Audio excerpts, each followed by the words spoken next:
Peque Safari. Hola amiguitos, bienvenidos a Peque Safari. Hoy vamos a conocer los animales de la granja. Esta es la vaca. La vaca hace mu. Este es el cerdito. El cerdito hace oink oink. Esta es la gallina. La gallina hace cloc cloc. Este es el caballo y hace pi. Esta es la oveja. La oveja hace be be.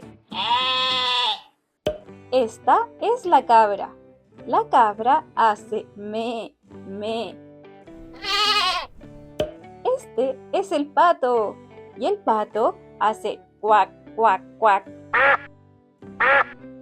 Este es el gallo y el gallo hace kikiriki. Este es el perro y el perro hace wow wow wow. Este es el gato y el gato hace miau. ¿Te gustaron los animales? Muy bien. Hoy aprendimos los animales de la granja. Nos vemos en la próxima aventura. ¡Adiós!